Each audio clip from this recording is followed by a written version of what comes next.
Hi again. This is the next tutorial in the series of faculty training tutorials for our faculty at Kenya Methodist University. We are now looking into various items within the course.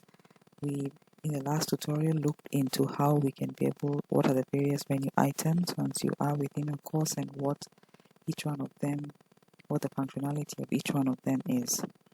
Today we are going to look into the various communication tools that are provided by the digital campus for you as a faculty member to communicate with your students.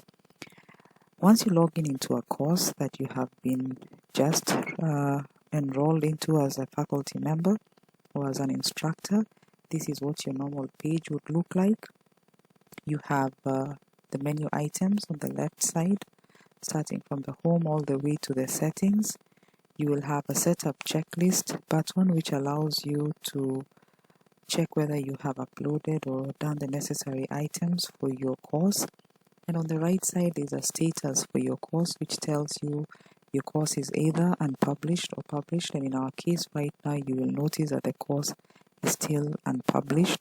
And a course that is unpublished means that that course is not available or will not be viewed by the participants or the students for the class. So once you have uploaded all your content, we then recommend that you click on the publish button, and the publish button will now make it available for the students to get to see each and every item that you have posted and made available for them. Below the course status, there is a choose home page, which we'll talk about later on. We'll also have a course setup checklist, which allows you to get to see whether you've actually done everything that is required for the course. And you'll notice you can import content, you can add course assignments, add the students to the course.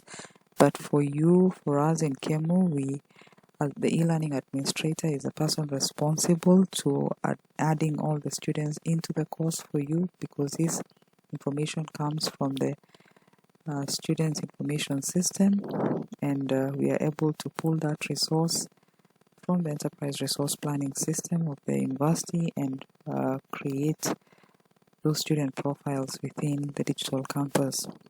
We'll then be able to add the files to the course, get to see how we can be able to navigate, add calendar events, add teaching assistants to your course, and then finally you make sure you publish the course. So basically you can use those steps, but for now we will just take you through, since we are having this tutorial. Would you want to create a new announcement? There's a shortcut link for that. By just clicking on this would allow you to create a new announcement for your students. So I will stop at that for that particular. I'll click on home to get back here. Now you'll notice that we have the announcements and the discussions. Those are the two communication facilities in addition to the inbox that I talked about in my first tutorial. Announcement allows you to create an announcement or something that you want to inform your students on. And the index page of the announcements, you have, like I've already put up an assigned announcement. However, you can be able to delete it or edit it. So for now, let me just edit it or delete it, sorry. And the index page of the announcements, you will actually have no announcements. Then there will be a plus button with the add announcement button that allows you to create your first announcement. So we can have a welcome to the course announcement, and in this particular within the rich text editor. Now this is a rich text editor, meaning that other than just typing, you can be able to enrich your text by either bolding, italicizing, coloring it, increasing the font size, anything that you would normally do on Microsoft Word. You would also be able to do that in this text editor that you have within the digital campus. So here I can welcome the students to the course, so I'll just give a welcome to the research methods class.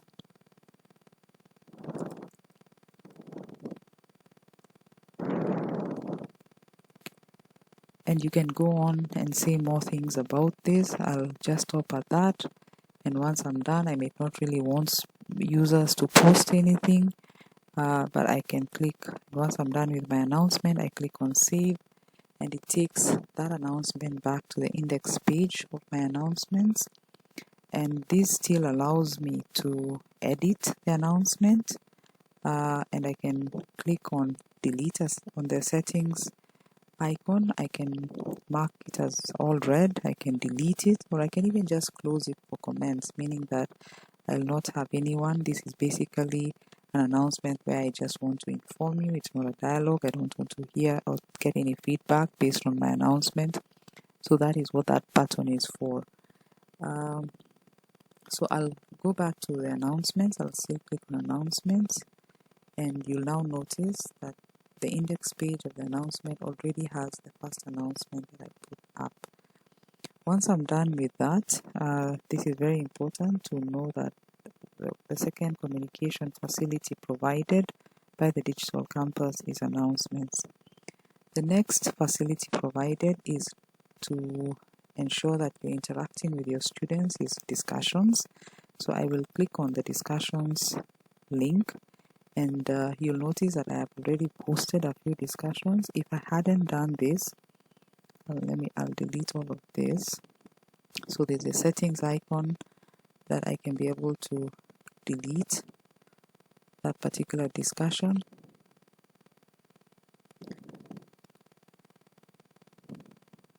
So if I don't have any discussions in my on the index page, this is how the index page will look like.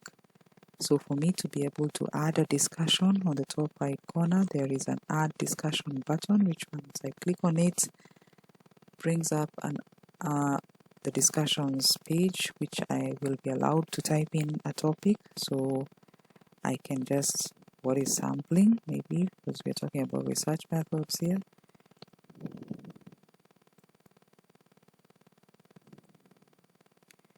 And okay, I can have it, sorry, I can have that as a question.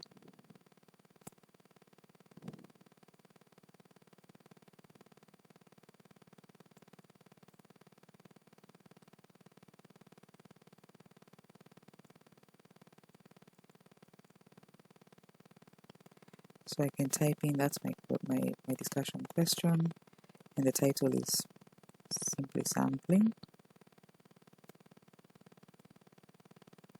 And once I'm done with that, I can have threaded replies for it, and I can allow users must post, meaning that if they want to see what other students have posted, they definitely have to post something, otherwise they will not get to see the replies based on what other students have posted. Then I will jump to podcast. We are not working with podcasts right now, but we have graded. Now, to engage or to make more participants within the class be able to respond to this particular discussion, you can make it graded, and once you make it graded, definitely you will have to put a number of points. So I will just give like 3 points in the points possible section. It will definitely get into the assignment groups. Remember, we mentioned that the assignments is where you upload the various assessment activities for the students, and you can decide to make sure, or you can have this particular graded discussion allocated to every student. Then it's important also to give a due date. You do not want the discussion just running throughout the semester. So I will, let's say, give it the 8th, and I will make it available from today all the way to 8th. We encourage our faculty members that every time you are putting a due date here, the available dates should also coincide with the due dates. And in such a case, it will still leave it open and available for students to be able to provide their feedback up until the due date. We encourage faculty members that the due date and the until date should be the same. Now, once you're done with that, we have the save button. The save button will make sure that that discussion will only be available for you as a faculty member, but once you click on save and publish, it will also be available for the students. So for this particular case, let me just click on save, because I'll then later on publish my course as a whole. So notice right now it has not yet been published. However, I can always click on the publish icon to make it available for all the students or all the participants of the class. The fourth tool that is used for communication with the students is grades. Once you click on grades, grades allows you to see what the various assessment activities your students have undertaken and what the marks for each one of them are. So you can be able to get into each one of them. And in our case here, notice that there's a graded discussion, and I can move my mouse pointer right over it. So the graded discussion that we have just created, notice, will already appear against each and every student for you to be able to provide your mark. So I will, once I move my mouse pointer right over that particular assessment activity, I can click on this particular link and then select message students who, and notice either haven't submitted yet, haven't been graded, who have scored less than a particular value, let's say less than 2, or even scored more than a particular mark. So right now, if I have said who haven't submitted yet in a particular date, I can say please submit, otherwise you will be penalized. Please submit your work on time. And you'll notice that the students who have not submitted are all the students in my class right now.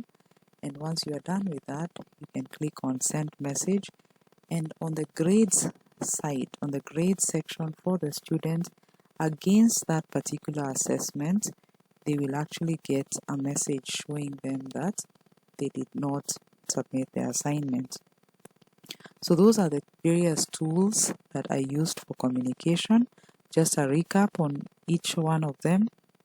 I mentioned that the inbox is the emailing facility that we have within the digital campus. Announcements is the second method of communicating with our students. Discussions is the third.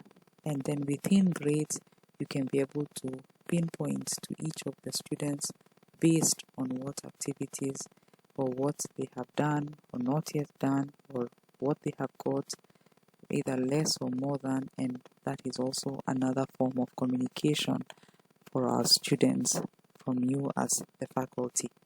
So that is about the communication tools, and I will stop at that. Thank you.